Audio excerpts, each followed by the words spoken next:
Hey everybody, welcome down to Old Allen's for a bit of an update and an overnight camp. Had a few bits going on over the winter months, but what's been going on, well, I'll show you now.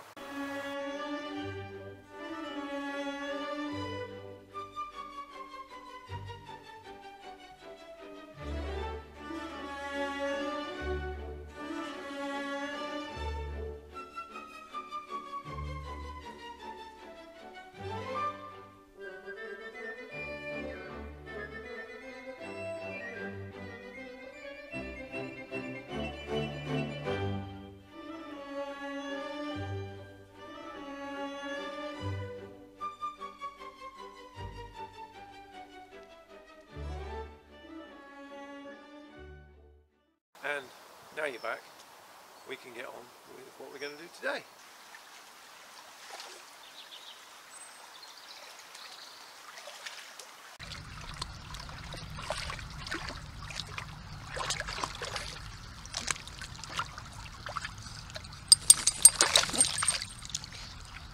That could take a while. I got really lax with collecting water over the winter, and I'm down to my last couple of I've probably got about a litre of filtered water, so I'm going to leave that dripping away while I get on with other projects. As you can see, the roof on the roundhouse is complete, which is brilliant. That's taken a lot of time to do that. I'll take you for a little run around.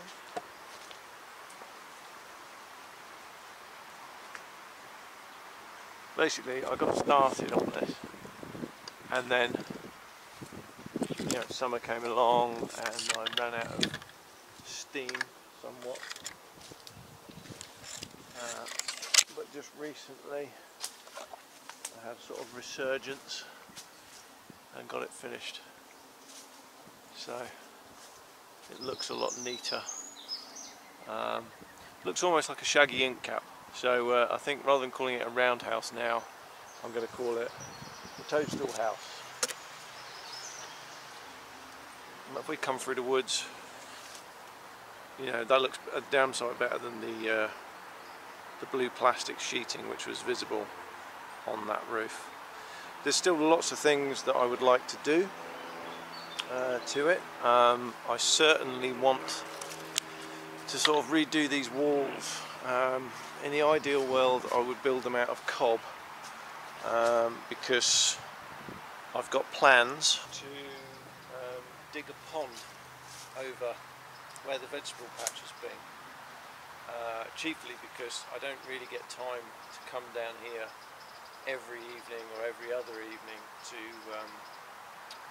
sort of tend the vegetables, and particularly in hot weather. That's a problem, whereas where I work at the manor house, I'm growing my own vegetables there as well as supplying them.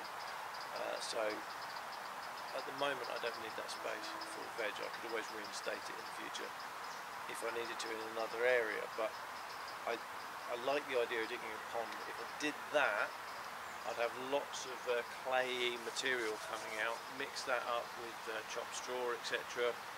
And I could actually build some cob walling in here. But I'm aware that's a very labour intensive activity. Ideally that needs lots and lots of people to sort of mash it up, make the mess, build the walls. A great fun activity, but getting people to come and work here for nothing has sort of traditionally been quite hard. Quite easy to get people to come here and spend the weekend sitting and chatting, which obviously is great and has its place, but it's much harder to encourage people to come down on a work party and really get stuck in. Although that being said, when the framing for this went up, there were 10 people came down here that day in every house, but this would need to be probably quite an extended period of time to get some walls built in here. So I'd like to do that, but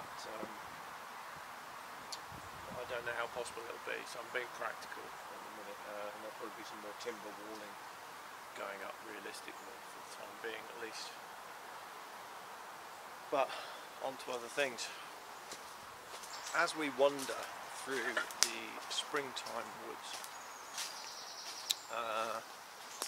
in this place, if you look hard enough, you come across various objects of history, and one of those objects is over this way, and we are going to extract it and see if I can use it for something in the modern age. The first view of it there. It's an old horse-drawn cultivator which has seen far better days. So here it is, all covered in moss.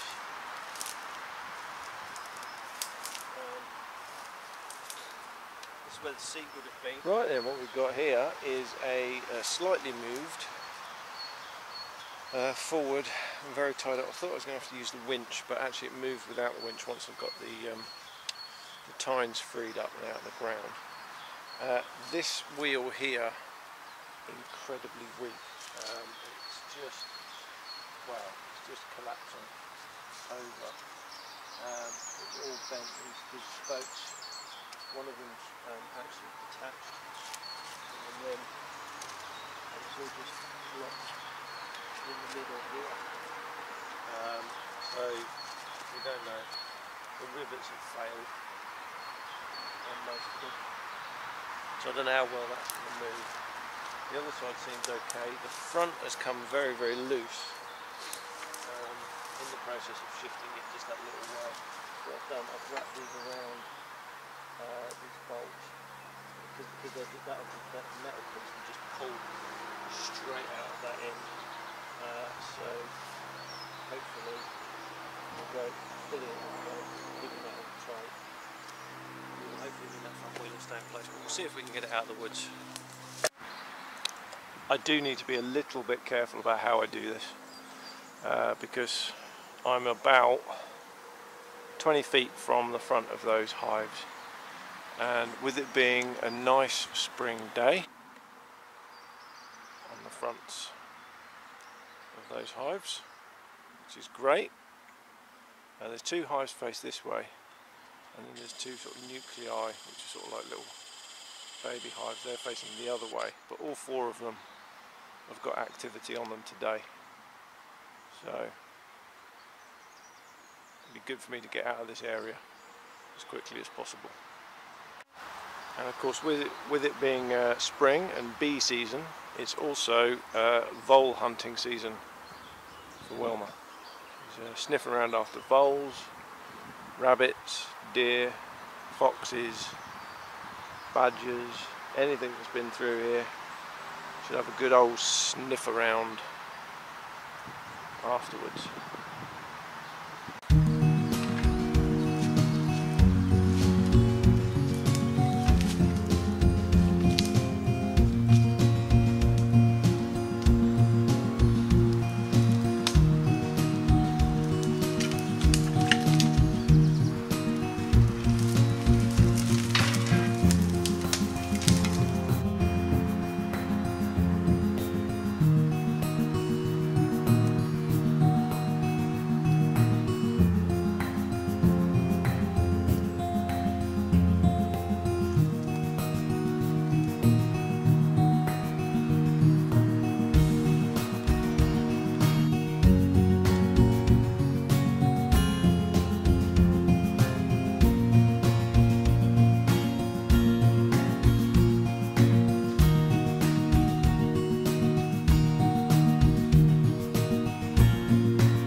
That's right, folks, the next piece of today's puzzle is getting number 10. The started to cloud up a little bit, and whilst I am very much spoiled for choice down here now, because I've got the hut I can sleep in, I've got the toadstool house I can sleep in, I've I'm staying down here tonight with Wilma. Wilma always sleeps better in the tent than she does in either the hut or in there. She won't really settle in there because there's no door, so she's constantly on patrol. But put her in a tent when she's tired, she'll settle down.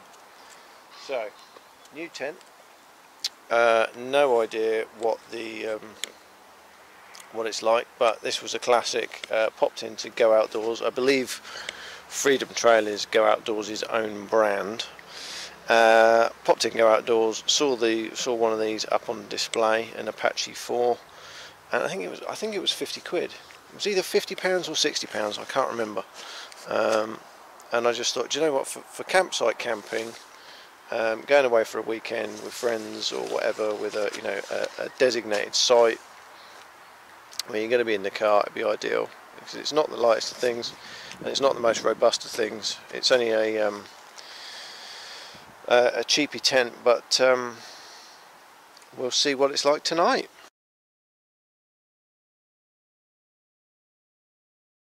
So here we are then, inside the Freedom Trail Apache 4. First little look at this tent for me. Little browse around for you. Door with a mesh to keep the flies out, which is ideal. Sewn in ground sheet. It's just a single skin tent. The design of this with the steep apex and it just being a teepee should mean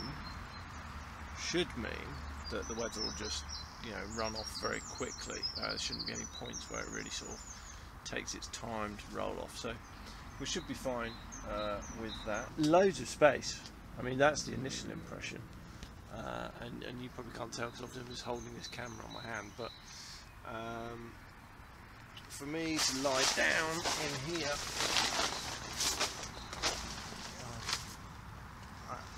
I'm outstretched hand there, and my toes aren't touching the side.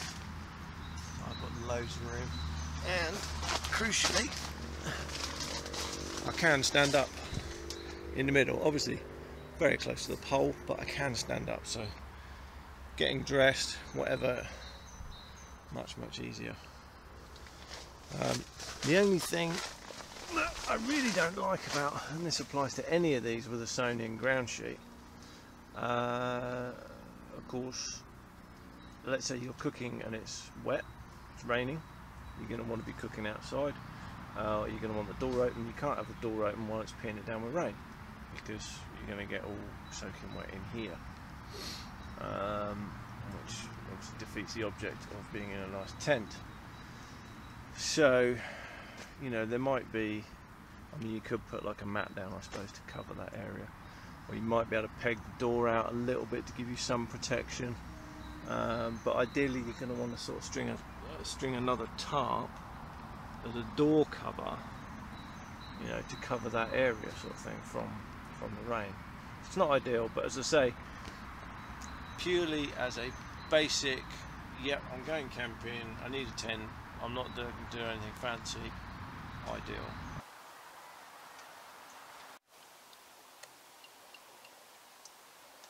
Well, I collected myself about 4 litres of water from the stream, which is in that little pot there,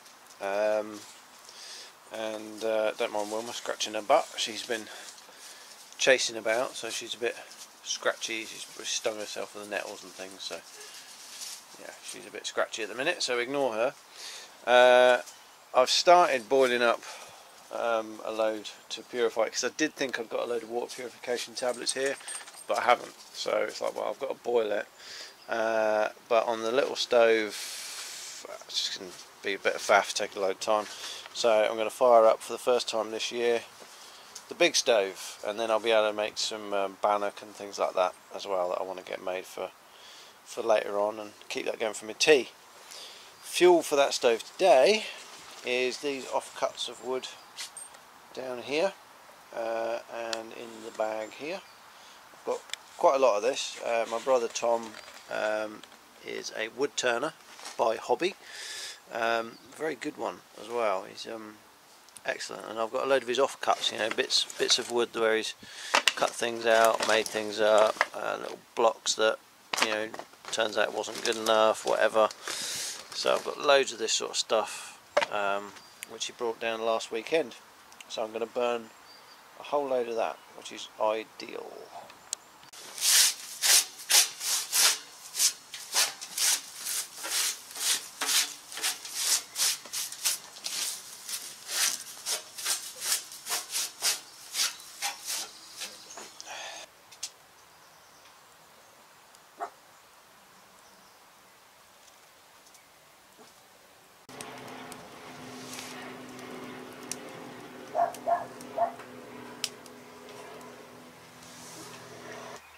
So we've now got a little bit of bannock bread just on a hot stone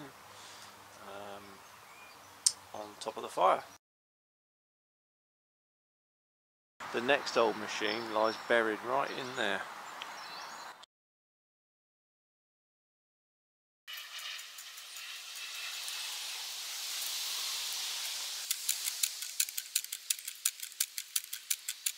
Where I've got it to now is as far as it's going to go today. You can see from the channel it's dug that it's come quite a long way out from behind this hawthorn here and tucked inside this blackthorn, but it's not going to go much further today.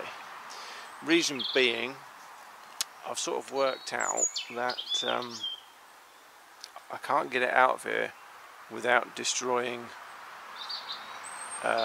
one sapling or another, so I'm leaving it where it is while I think about the best way out, because basically this thing is about 8 or 9 feet wide. 1, 2, 3, 4, 5, 6, 7, 8. Yeah, it's about 8.5 feet wide.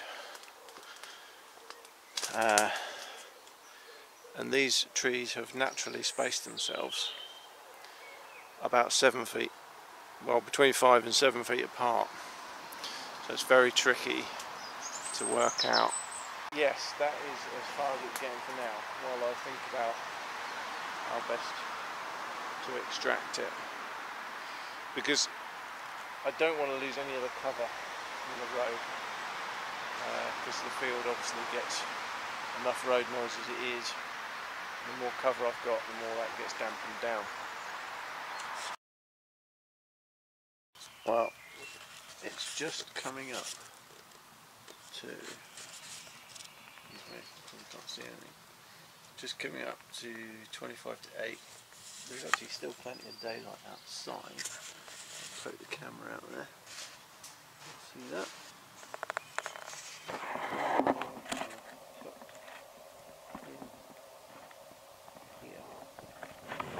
Apologies, you can't see very much, I suppose. But we're tucked in, feet by the fire. I'm rereading the Kon-Tiki expedition. I figured there's no point in you know, just going and laying in an empty tent just for the sake of it. So I've made Will and himself comfortable in here, and we'll just go to the tent to sleep. It's coming on for bedtime,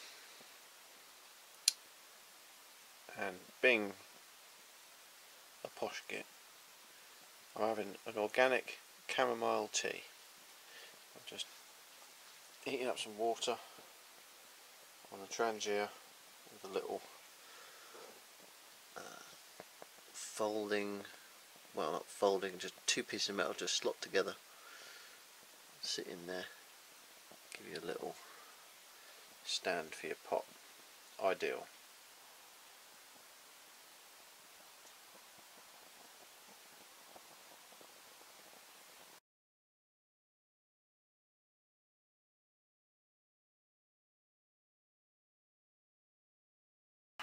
Morning everybody, welcome to Sunday morning. It's about 8 o'clock. Alright, 7:30. Wilma's already out and about. She was in there. She's already out and about, patrolling the grounds.